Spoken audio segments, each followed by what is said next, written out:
Perkembangan zaman menuntut dunia pendidikan harus terus berinovasi pada pembelajaran di kelas.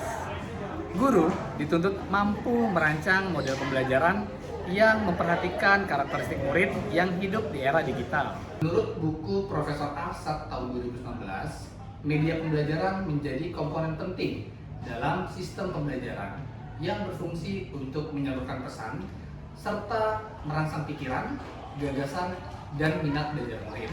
Sejalan dengan pendapat Munir tahun 2020, pemanfaatan teknologi digital bukan hanya sekedar sebagai alat bantu pembelajaran, tapi juga menjadi sarana pengalaman belajar siswa dan mampu menumbuhkan kreativitas pada siswa. Kemudian, menurut Gunawan dan Asnil Eidari Tongga pada tahun 2019, media pembelajaran bukan hanya sekedar alat visual semata, melainkan media pembelajaran juga sebagai sarana edukatif yang mampu menjembatani antara pengalaman belajar murid dan juga guru. Melalui media yang tepat, pembelajaran yang abstrak akan mudah dikonversi sehingga pembelajaran yang tadinya sulit bisa dengan mudah dipahami oleh murid. Pengembangan pembelajaran berbasis teknologi digital dan STEM selaras dengan konsep pembelajaran mendalam, yaitu pendekatan yang memuliakan proses belajar dengan menekankan pada suasana pembelajaran yang berkesadaran, bermakna, dan mengembirakan, melalui olah pikir, olah hati, olah rasa, dan juga olahraga secara holistik dan terpadu. Dengan demikian, inovasi pembelajaran ini diharapkan tidak hanya meningkatkan pemahaman konsep, tetapi juga membentuk murid yang aktif, reflektif, dan memiliki karakter pembelajar sepanjang hayat. Perkembangan teknologi digital juga memberikan pengaruh signifikan terhadap pola interaksi antara guru dengan murid. Murid dengan literasi teknologi tinggi cenderung lebih cepat merasa bosan ketika pembelajaran disajikan secara konvensional. Oleh karena itu, dibutuhkan sebuah inovasi pembelajaran yang memadukan teknologi digital dengan pendekatan yang lebih bermakna. Salah satunya melalui integrasi prinsip STEM, Science, Technology, Engineering, and Mathematics. Pada tahun pelajaran ini, saya menemukan fakta yang cukup mengkhawatirkan. Berdasarkan hasil angket yang saya sebarkan melalui Google Form kepada beberapa kelas, tercatat bahwa 62 siswa atau sekitar 40,5% menyatakan sejarah sebagai bidang IPS yang paling sulit untuk dipahami. Temuan ini menunjukkan bahwa tantangan belajar IPS, khususnya sejarah, masih cukup besar. Banyak sekali siswa menilai pelajaran sejarah terasa membosankan karena terlalu berfokus pada hafalan dan belum memberikan pengalaman belajar yang bermakna. Murid masa kini tumbuh pada era digital yang menuntut pembelajaran harus bersifat visual, aplikatif, dan juga interaktif. Jika guru masih menggunakan model pembelajaran konvensional tanpa memperhatikan karakteristik murid, maka pembelajaran akan sulit mencapai hasil yang optimal.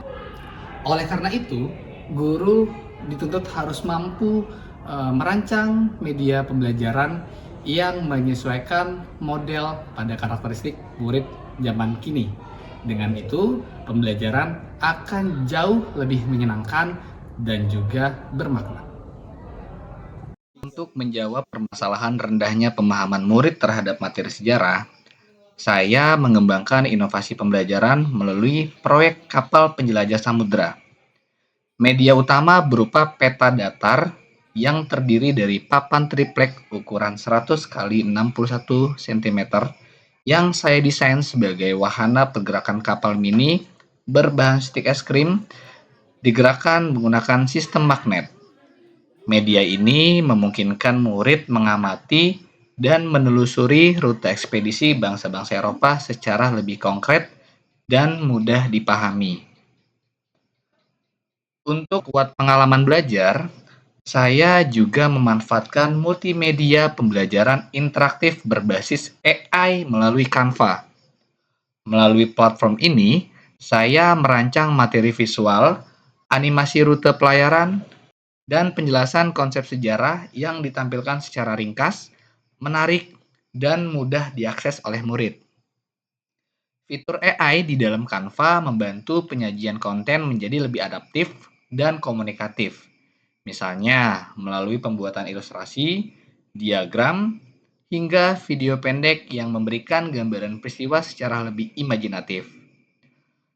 Selain sebagai sumber belajar, Canva juga saya gunakan untuk membuat lembar kerja digital atau Canva Site yang berfungsi sebagai pusat instruksi, tempat murid menggugah hasil kerja, dan wadah dokumentasi seluruh proses pembelajaran.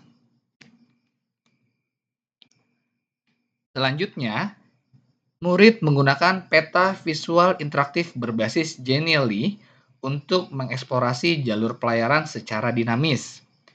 Aplikasi Genially memungkinkan penyajian materi dalam bentuk tombol interaktif, animasi rute, serta narasi historis yang dapat diakses secara mandiri oleh murid. Dengan demikian, mereka dapat mengkaji ulang peristiwa sejarah melalui pengalaman eksploratif yang lebih menarik dan multimodal. Pada tahap refleksi, saya memanfaatkan Padlet sebagai ruang bagi murid untuk menyampaikan pemahaman, kendala, dan temuan secara terbuka dan terstruktur. Platform ini memungkinkan kolaborasi real-time sehingga setiap murid dapat melihat, menanggapi, dan belajar dari pemikiran teman-temannya. Pendekatan ini mendorong murid belajar melalui aktivitas investigatif, mulai dari merancang kapal, mencoba pergerakan magnet, menyesuaikan rute, hingga menghubungkan temuan lapangan dengan konteks sejarah penjelajahan samudra. Selama proses berlangsung, saya berperan sebagai fasilitator yang memastikan setiap kegiatan mengarah pada pemahaman konsep yang lebih mendalam, relevan, dan bermakna bagi setiap murid. Saya menggunakan pendekatan STEM. Pertama, Science. Murid mempelajari konsep ilmiah yang berkaitan dengan penjelajahan samudra seperti arah angin, arus laut, kompas, hingga kondisi geografis. Yang kedua ada teknologi. Saya memanfaatkan Canva berbasis AI untuk membuat animasi rute pelayaran dan lembar kerja digital, serta Genially untuk peta interaktif. Teknologi fisik juga digunakan untuk membuat kapal mini yang kemudian digerakkan dengan menggunakan magnet. Selanjutnya ada engineering. Murid merancang dan membuat kapal dari stik es krim, menguji stabilitas, serta menyesuaikan kekuatan magnet agar kapal dapat bergerak mulus mengikuti jalur peta. Yang terakhir, matematika. Pada tahap matematika, murid mengukur jalur pelayaran pada peta dan membandingkannya dengan jarak yang sebenarnya. Mereka menghitung skala peta menggunakan rumus skala sama dengan jarak pada peta dibagi jarak sebenarnya. Dengan ini, matematika menjadi alat untuk membaca peristiwa sejarah secara lebih akurat, bukan cuma sekedar angka. Melalui inovasi kecil ini dapat membuat perubahan besar di kelas. Ketika kita mengajar dengan hati, sedangkan murid belajar dengan jiwanya, disitulah pendidikan menemukan maknanya. Salam pendidikan. Menurut saya, pembelajaran tadi itu sangatlah seru dan membuat saya lebih paham tentang sejarah dan pelajaran IPS karena banyak kegiatan yang telah dilakukan. Saya melihat bahwa inovasi yang dilakukan Bapak Randi sudah sesuai karena selama ini pembelajaran sejarah siswa terjebak pada hafalan. Pembelajaran samudra berbasis tim menjadi solusi yang efektif karena membuat materi lebih visual, konkret, dan menarik. Inovasi ini membuktikan bahwa sejarah dapat diajarkan dengan cara yang lebih hidup dan relevan. Inovasi ini menunjukkan bahwa pembelajaran IPS dapat dihadirkan dengan cara yang lebih hidup, relevan, dan bermakna bagi siswa. Semoga pendekatan ini dapat terus dikembangkan dan menjadi inspirasi bagi guru-guru lainnya. Semangat!